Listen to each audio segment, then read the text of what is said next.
I need your help. We're running an audience survey, which is your opportunity to tell us how we can make our content super helpful for you. Plus, if you fill it in and give me your email address, you'll be in with a chance of securing a free call with me. Hit pause and go to keepopt.com/survey right now. That's keepopt.com/survey to tell me what you think of our shows. It shouldn't take you more than a couple of minutes and there's no required questions, so it's guaranteed frustration free. Right, back to the episode. It's time to discover the latest tips, advice, and how-tos in the world of influencer marketing. You're listening to the Keep Optimizing podcast to increase your traffic, improve your conversion rates, and grow your profits. Hello and welcome. I'm Chloe Thomas. I'm the host of this marketing focused podcast. If you are not familiar with our format, well, each month we focus on a different marketing method. This month it's partnerships. And each week I interview a different marketing method expert to explore the latest advice on making it work for you. In our Partnership Marketing Month, we have gone into partnering with retailers, partnering with your customers, and affiliate marketing. And we're finishing up with the one you hear the most about, influencer marketing. I have an amazing guest who really knows this sector inside and out. And she's going to be sharing some brilliant tips and tricks with you on how to get started effectively with influencer marketing, how to save the time and legwork, how to make the most of your influencer marketing relationships to super boost all of your marketing activity. And she's got some brilliant tips on what's working right now in the channel as well. We're just about to meet her, but before we do, please check out our sponsors. This podcast is brought to you by Klaviyo, the email and SMS platform built just for e-commerce brands. If you're marketing an e-commerce brand, you already know that data changes everything. More data means more power. And if your email or SMS tools can't handle all that data, they're probably holding you back. That's where Klaviyo comes in. Its top-notch personalization and segmentation help you send the right message at the right time, guided by unlimited real-time data from your online store and tech stack. Request a demo at klaviyo.com/masterplan. That's KLAVIYO.com/masterplan. Today I'm chatting with influencer marketing expert Magda Houalla.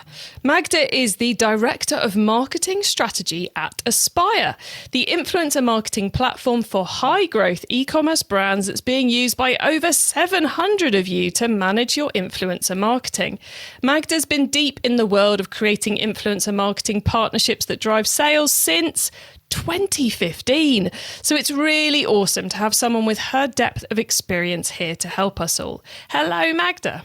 Hello, Chloe. Thank you so much for having me. It's brilliant to have you here. Back in 2015, I don't think barely anyone was talking influencer marketing. So how did you end up in this marvelous space of influencer marketing? It really was just happenstance. I stumbled into it. I studied marketing in college, and I remember one of my professors saying, the majority of you will have a job in the marketing field that doesn't exist today. And that was me. When I entered college, influencer marketing did not exist, or at least it didn't exist the way it does today. There's always been celebrity endorsements, things like that. But yeah, I started right out of the gate as a social media manager at a startup in the Bay Area. That quickly transformed into managing influencers once we saw how impactful influencers were for our small business. Cut to today, I oversee influencer strategy for all of our enterprise brands, put together the content for some of our more emerging brands, people that are just getting started, and everything in between. But yeah, really decided to continue my career in influencer marketing just because I was able to see how transformative an influencer partnership can be for a business, really across the board. So you say it's transformative. So for those who are going, I'm not sure I want to do influencers, why in your, for you, as you see with all the brands you're working with, the big ones and the tiny ones, why is influencer marketing something that ought to be part of their marketing mix this year? Absolutely. I think a lot of the skepticism comes from two different places. One is brands not fully understanding the impact of influencer. They'll say, hey, we know we should do this. Our competitors are working with influencers. Let's put a couple $1,000s towards it and let it run on its own. Just tick that box. We've done it. Doesn't matter. Yeah. Send it to someone else to worry about. And, that's fine as a test. But ultimately, if you don't go into it with a clear goal in mind, it is going to be very hard to understand the impact. And I think the other reason why people have some skepticism is the term influencer sort of had a negative connotation, even in probably at its most negative was around 2017. People thought of it as fluffy, as something that wasn't authentic, that wasn't real. But today we're seeing that influencer marketing is positioned to be a $15 billion industry in 2022. And that's up from $13.8 billion, I believe, the previous year. Why are people continuing to put money into this? It is because with new types of content, think TikTok, think more video content, influencers really are changing the game for brands because of their personalities. It's not just about the beautiful content they create. They're able to tell brand stories through their unique perspective in a way that really is resonating today more than it ever has before. It feels to me like it's a marketing method which has reached maturity. I know there's still a lot of cool stuff that's going to happen over the next 5-10 years in the space. I'm sure there is, but it feels like it's kind of gone from the beginnings and people aren't quite sure about it or how to do it to a really solid marketing platform with tried and tested ways to make it work for you, and a marketplace of creators out there who know what they're doing and know how to deliver well for brands. Absolutely. Influencer has graduated to the adults table at Thanksgiving, if you will. Perfect analogy. I like that. Yeah, it is something that is no longer an aside project for a social media intern to run, for example, which was my first experience with it. It is now at the center of so many digital marketing campaigns. An example is a probiotic soda brand, Poppy. They are doing an out-of-home marketing campaign in New York, basically focused on bringing all of their TikTok creativity to the streets of New York. Think billboards, think out-of-home marketing. It is really something that they're taking kind of those tactics from social media and bringing it into their larger marketing mix. And we're also, we're seeing this across the board with so many different brands where it's not just a one-off thing that lives on social media. Brands are inviting influencers to be a part of product development, giving them first glimpse at new packaging, getting their feedback. They are inviting these influencers to attend events and tracking uptick in event attendees as a result of having these people there. They're using influencers' content on all of their paid ads, website, email marketing. It is just so much more integrated than it was before. So ultimately, that's why it's so much easier for brands to justify spend. They're saying, hey, I'm getting 5 different data points of value, if you will, from this one partnership that I wouldn't be able to get through another marketing channel. Definitely gonna, add more fuel to that fire. And it solves a lot of problems that brands have. I mean, last month on the show, we were all about Facebook ads and talking about how creative is now super important, which is a bit of a shock for many e-commerce businesses because, the marketing team have the skill of targeting and analysis and data. And all of a sudden you're going, oh, by the way, we've now got to get excellent at creative, but at a whole level above what we've done before. And seeing a lot of brands getting actually, rather than building like an in-house creative team, they're using their influencers to do that for you. And it's almost become, in my mind, inseparable, the value of the creative that you can use elsewhere and the value of the promotion. Yeah, absolutely. So the organic component is so important. You're getting access to these influencers' audience. This influencer has spent years and years building trust with this audience. So having that product placement, that promotion is super important. But having a paid component to it or figuring out ways that influencers can impact your paid strategy really is kind of the aha moment or the light bulb moment for a lot of brand marketers. So for example, Ruggable, they are all focused on driving down cost per acquisition. So the way they do that is by running ads through influencers' accounts featuring Ruggable in the influencer's content. Instead of the ad coming from Ruggable featuring a branded piece of content, it is coming from the influencer. And ultimately, you get that third-party validation. You get that proof that this is a product that this person loves. So really, we're seeing that you're exactly right. The organic side of things is really important, but ultimately having access to influencers to basically create unlimited assets for your brand is critical, particularly in a world where creative matters so much and creative goes stale so fast. The amount of assets you need would be nearly impossible for a brand to create on their own. Yeah, it's an unsatiable beast, isn't it? You can't feed enough. Absolutely. So we know we've kind of got this this helpful problem-solving aspect of the creative, but the actual, going back to the kind of like the pure promotional part, them posting about your product on whichever platform it might be, I think a lot of people just track that post to those clicks to that sale, but it has an impact beyond that, doesn't it? We shouldn't just be tracking the clicks to the sale from each individual post. Yes, absolutely. I always say that there's so much value that you're leaving on the table if you're just looking at one metric, especially right now with inflation and with the recession and marketing budgets being cut down. You want every marketing initiative to serve as many purposes as possible. And that really is where influencer sits. So instead of just looking at an influencer posts, they have an affiliate link, and I'm just tracking how many clicks and sales that link drove, you want to take a more pulled back approach. Keeping an eye on your organic search. Once that influencer posted, are you seeing an uptick in organic search for your brand? Think about how influencers are driving future sales. So maybe the person isn't shopping today. They see that affiliate link, but once it comes time to make a purchase decision, they have your brand top of mind because of the repetition of the influencer's posts. It is kind of a multi-pronged strategy where you want to be mindful of the ever important brand building initiatives. So just building up that loyalty, building up follower counts of your own, having a beautiful content library, and then of course, keeping an eye on the direct trackable sales. But there is a lot in between that we want to make sure our brands understand and account for so that they're looking at 5 to 6 data points that can tell the story of the impact of an influencer program instead of just looking at one. Well, and it is. I'm really glad you brought up, the recessionary element within this, the inflationary rises that we're seeing. At times like these, brands often make the error of you have to be clever with your marketing, but that doesn't mean turning off the top of funnel activity because you can't see a sale, because then you'll just see all those returns on investment, all those cost per acquisitions get worse. So I'm really glad you made that point. Yeah, absolutely. And I think there's a lot of learnings from 2020. Candidly, when COVID first hit, there were a lot of people that said, we have to cut influencer. This time around, we're seeing budget cuts, but a lot of brands are understanding the landscape today, and they're saying, absolutely not. We need to keep influencer on.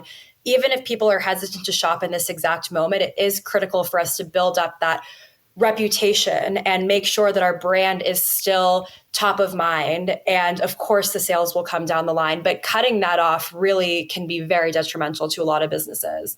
Cool. Well, Magda, we're going to come back in a minute to get some tips on what's working right now. But before we do that, for anyone listening who's going, okay, ladies, I'm going to do it. I'm ready. You've convinced me, now is the time. How does someone get started efficiently, effectively now in influencer marketing? I'm just going to add the extra layer to that. This is going out tail end of July.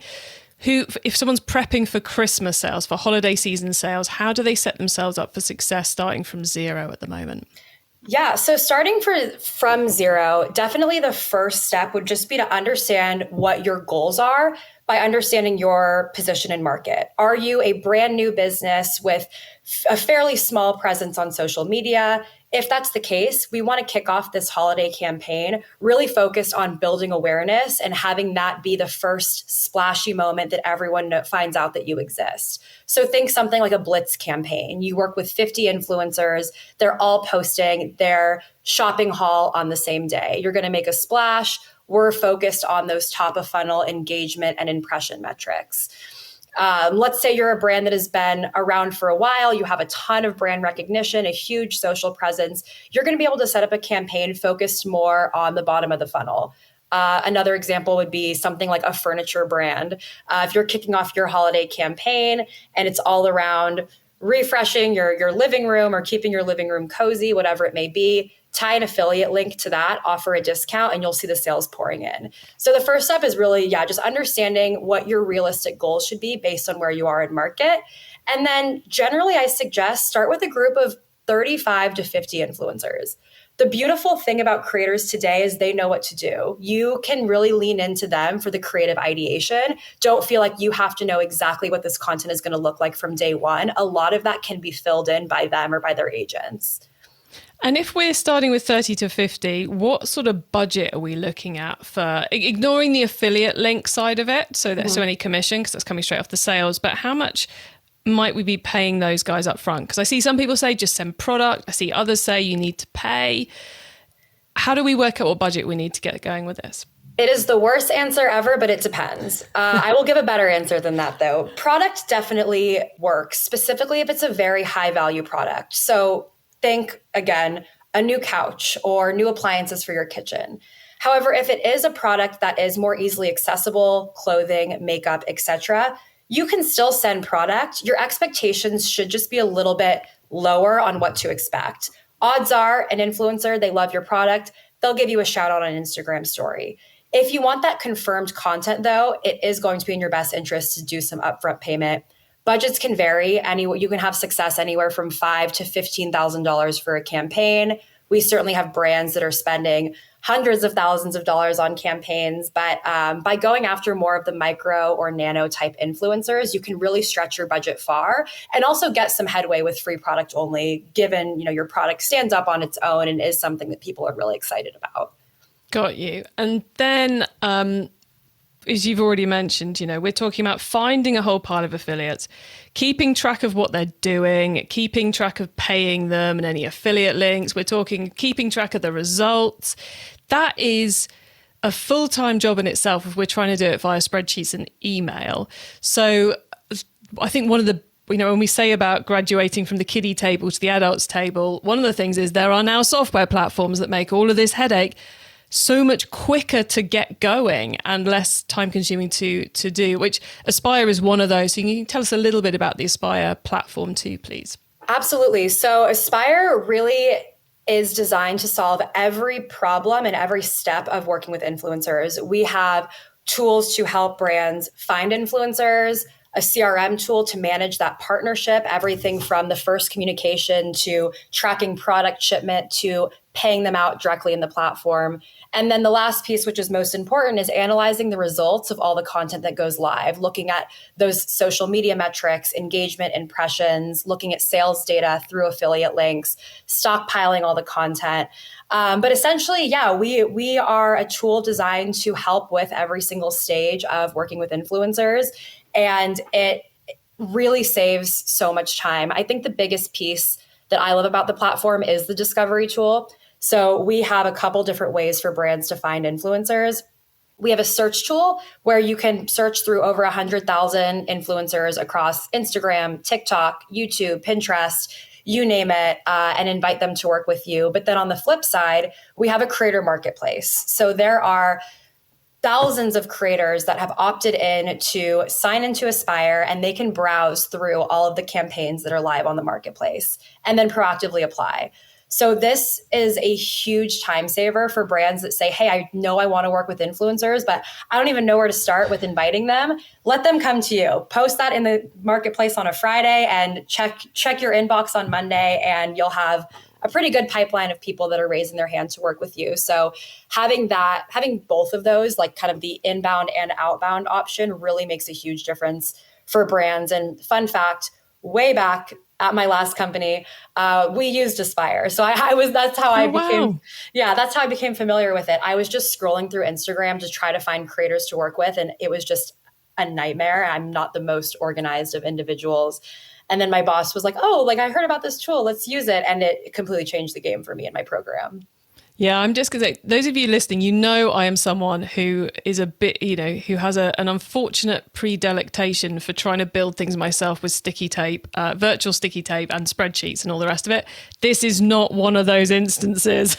The right technology is going to save you so much time, enable you to track results, and saving time and tracking results well is a key thing to be doing in the coming 6 months, 12 months, 18 months as we go through these tighter times. Mm-hmm. And it gets you easy access to people who are actually interested in promoting you. Because if you take the scrolling through Instagram or scrolling through TikTok route, I reckon potentially a 50% response rate if you're lucky.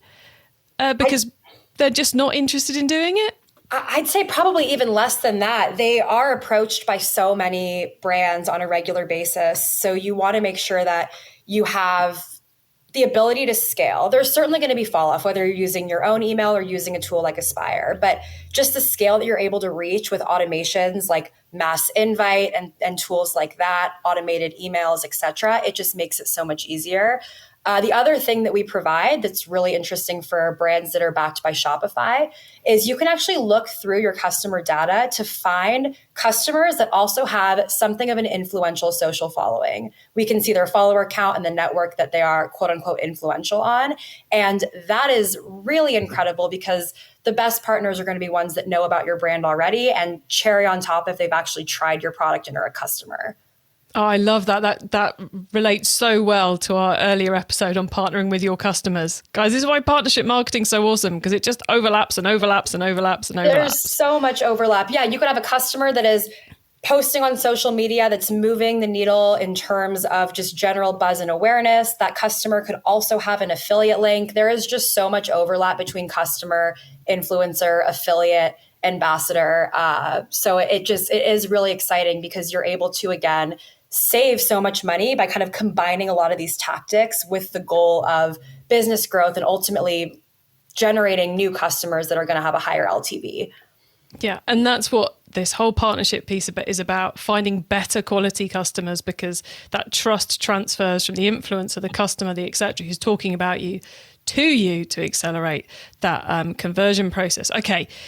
Magda, I did promise the audience I would ask you this question before we go into the insider tip section, which is, what is working particularly well in 2022? What awesome campaigns are you seeing? What clever tweaks on the plans are you seeing working well that those who are starting out and those who are already deep into this should be giving a go to?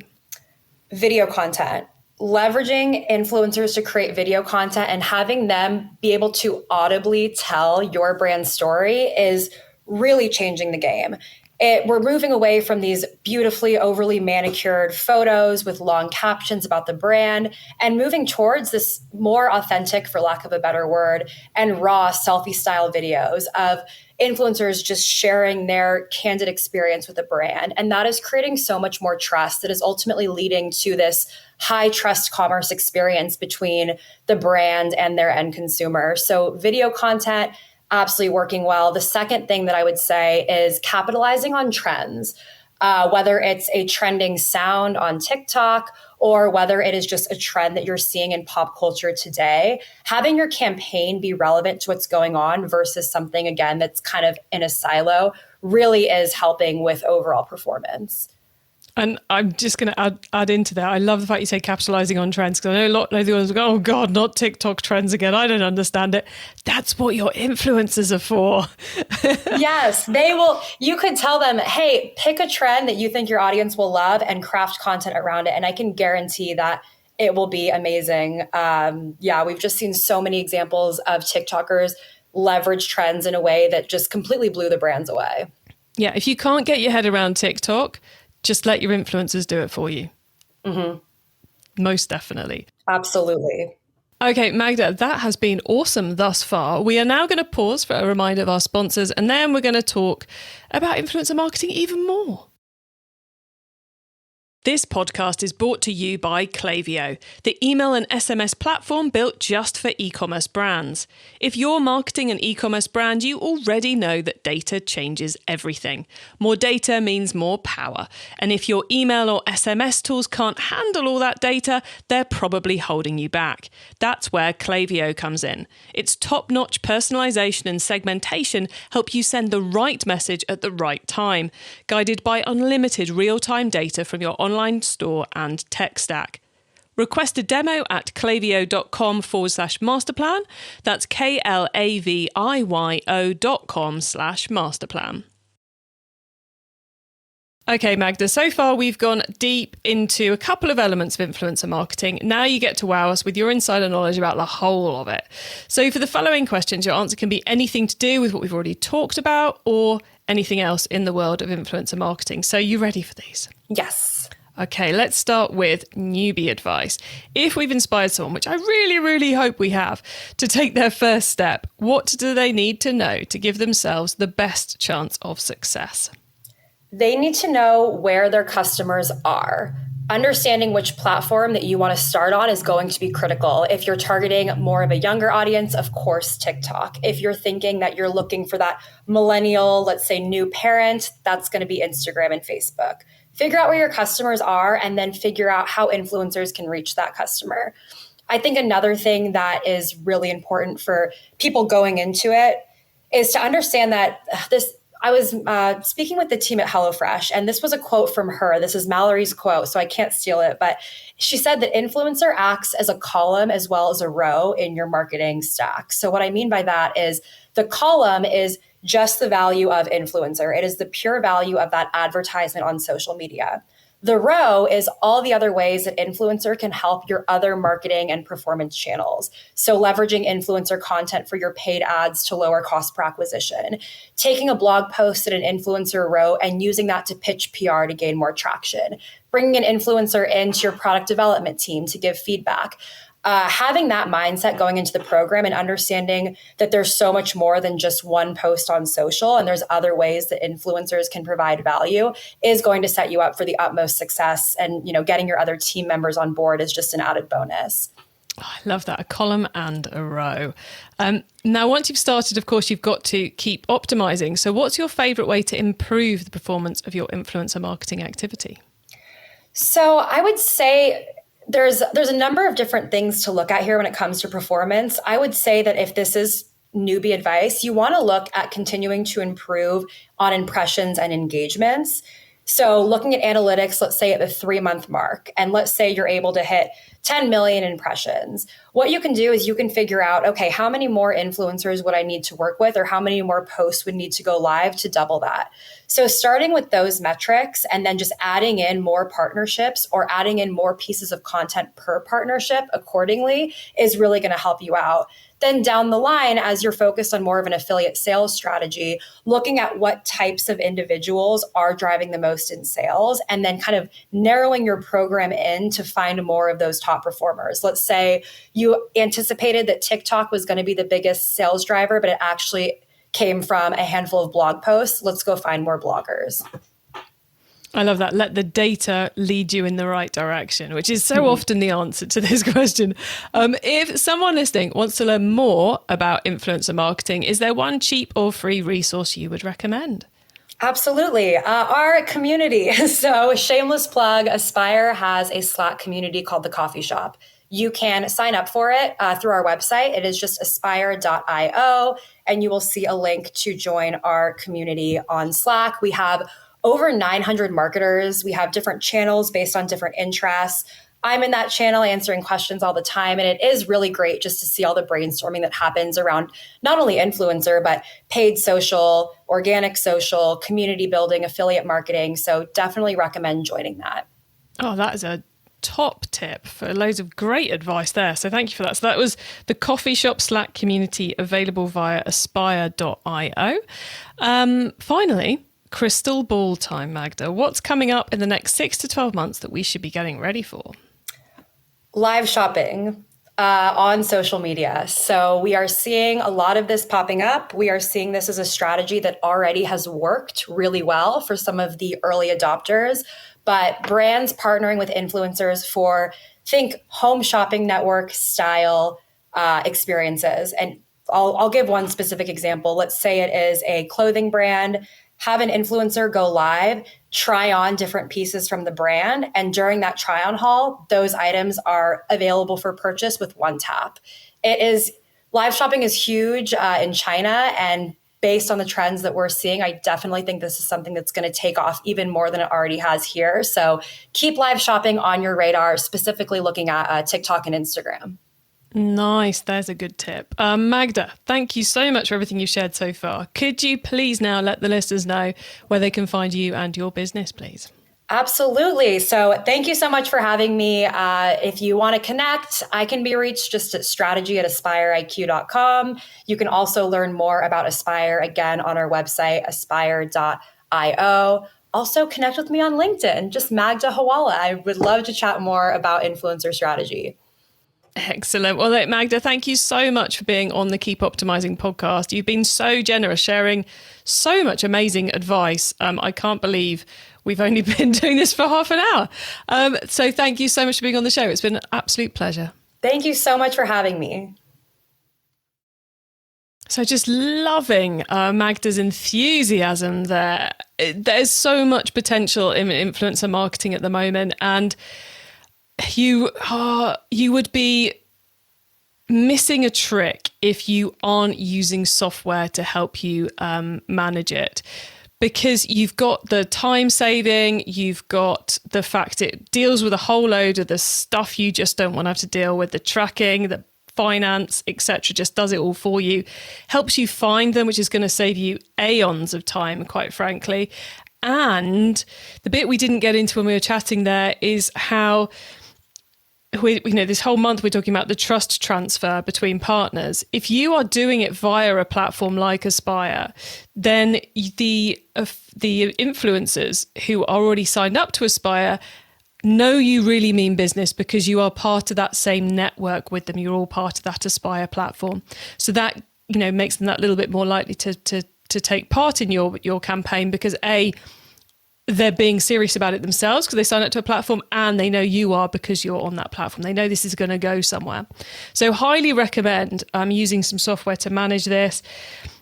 And if you're going to be going in this route, make sure you're getting it to help the rest of your marketing as well. You really are missing a trick if you're not agreeing with the influencers that you can take their content and use it in your ads, use it in your campaigns. Hugely powerful. We covered it in the UGC Facebook ads episode we did with Antoine a couple of weeks back. But it works across the rest of your marketing too. There is a lot more to be gained than just those sales that get through and track to your website. Okay. You can find the links to everything we discussed, the full transcript of the episode, important notes and more at keepoptimizing.com. You can also use our special direct to episode links. Just put keepopt.com/episode number into the URL bar and you will go straight to the correct page on the website for this very episode. Once you get to the website, make sure you add yourself to our email list so you don't miss out on any of the other stuff we're sharing to help you improve your business. There you can also sign up to our monthly Q&A webinar because as part of my mission to help you improve your marketing, I've invited all of our partnership marketing specialists to join us for a live Q&A session where you can get your questions answered. To access that, go to keepoptimizing.com and click on the webinar tab.